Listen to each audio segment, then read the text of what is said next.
Chapter 3, Downey.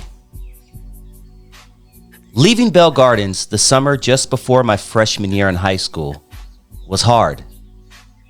I cried. I made a lot of friends. I loved the city of Bell Gardens.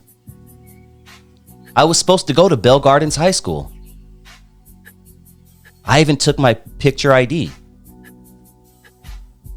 But out of nowhere, my mom says, "We're moving to Downey." Downey, I remember thinking. My mom is white, but not that white. To move to Downey?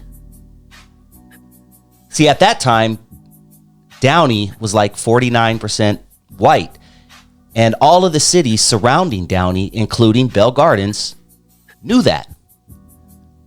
So it was seen as the rich city. Little did I know that the part of Downey we were moving to had a lot of the same problems that the city of Bell Gardens did. We moved to a small house we rented on the south side off of Clark and Rose Street. Across the street from us was what used to be the Boeing factory. It is now known as Downey Landing, and it's filled with clothing stores and restaurants galore.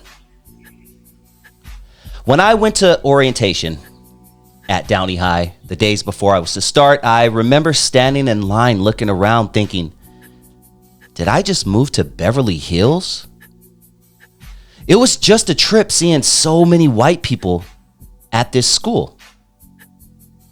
I mean, I came from East Long Beach and Bell Gardens, so to see more than 3 white people at my school was some trippy shit. 14 years old was an awkward time for me. I was still trying to find myself. Still trying to find my identity. I'd have never thought that I would find myself and my identity in the city of Downey.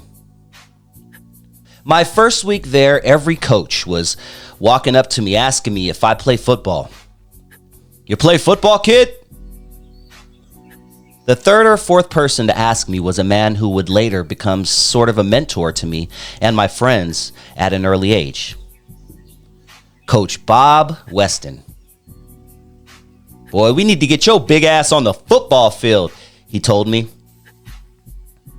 I decided to join, and that is where I met people who to this day I'd take a bullet for.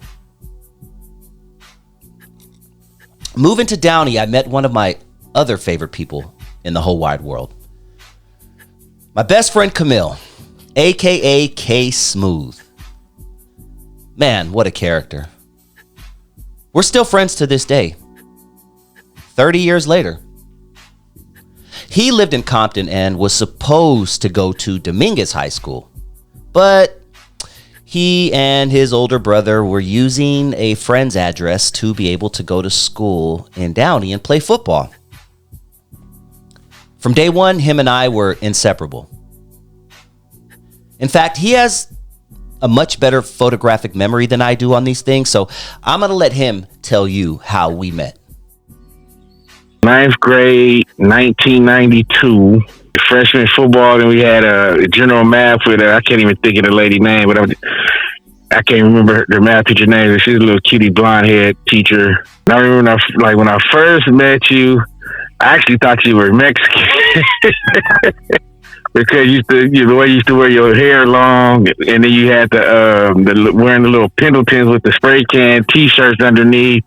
And that was your tagging days. And then actually found out you were actually black and white, and I was like, oh snap!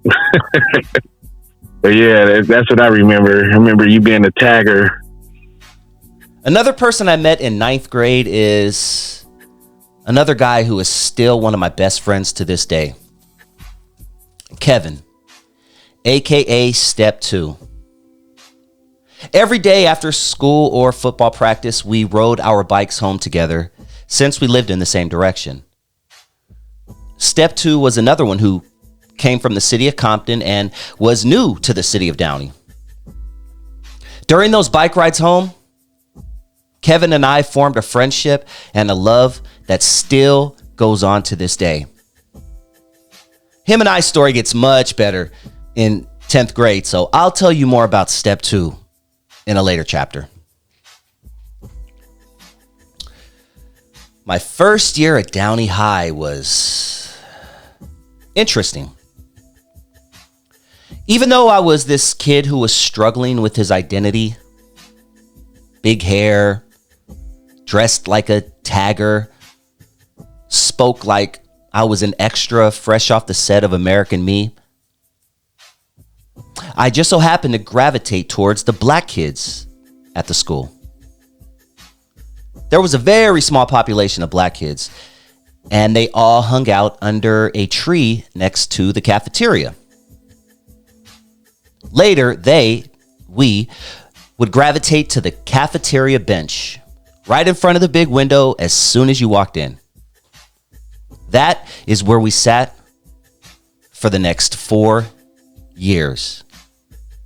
Every single day. Everyone knew that was the black table, and no one dared sit there without knowing us or being part of the crew. Which brings me to silent pimps. Silent pimps. Being that we were all becoming cool with each other, a few of the black dudes and one Mexican homie, shout out Bam, who were 1 year older than us, decided to start a crew. Not only that, if you wanted to be part of the crew, you had to get jumped in. Sound familiar? Yep. I never considered myself a gangster, but my crew and I, at that time, were doing everything gangsters do. Everything. I'll let you use your imagination. Silent pimps. We even had our own hand sign. We got up to about 20 members, and we all had each other's back.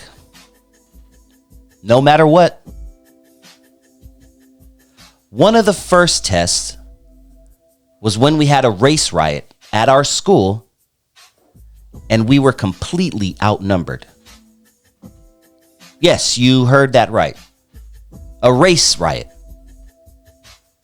Unfortunately, in the early to mid 90s, there was a lot of tension amongst different races. Mainly black and brown.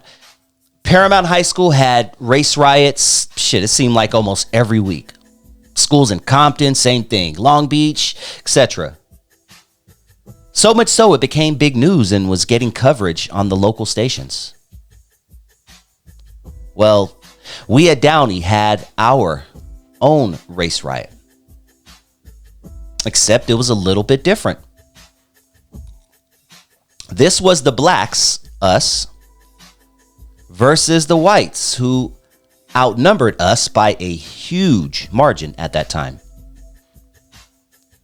And no matter what the news articles tell you, this was not just a food fight. This was a race riot. I know, because I was right in the middle of it. And in my opinion, this was a major turning point for white people in Downey. I truly believe in my heart that this single event caused a mass exodus of white people leaving Downey. White flight, if you will. I noticed a big difference on the percentage of white people in Downey from the time I got there in 1992 to the time I graduated in 1996. But back to the so-called food fight. There was a group of white guys who had that skinhead look. Doc Martens, you know, the suspenders. We all know the look, right? The shirts with the button up. I don't know if they were necessarily skinheads, but they had that look. And word around school is they didn't like blacks and Mexicans too much. Once again, my memory isn't the best on these things, so I'm going to let my best friend Camille tell you what happened from his point of view, which is basically my point of view because him and I were right next to each other the whole time. Ninth grade, almost end of the year, end of the school year. And we was all by the cafeteria, in front of the cafeteria, talking to Coach Bob, which was one of the security officers as well. And it was about like 8, 9 deep, you know what I'm saying, sitting there chilling, talking, and some of the white boys at the school, like with some wrestlers and some of the other, like some other kids, whatever, decided to throw paint and eggs and food, and somebody hit me in the head with a full can soda and threw it at our backs. It was like, ha, we got them niggers. And I guess they thought we wasn't gonna do anything. But yeah, they were wrong, you know what I'm saying? So we turned around and started chasing them. About like 30 white boys just started running, and we just started grabbing, like, and I don't even know if all of them was even in on it, but if you ran, you was guilty by association. So whoever was running got grabbed and got their ass kicked. After everything kind of started like calming down, I guess some of the white boys decided to jump Regina, who was, you know what I'm saying, known as one of our gang members on campus at the time of Blood. And then I remember that dude Ronnie, who was a Blood too, saw that, ran over, jumped in, started beating up them white boys, and then it just sparked back up, and then everybody started fighting again. And I remember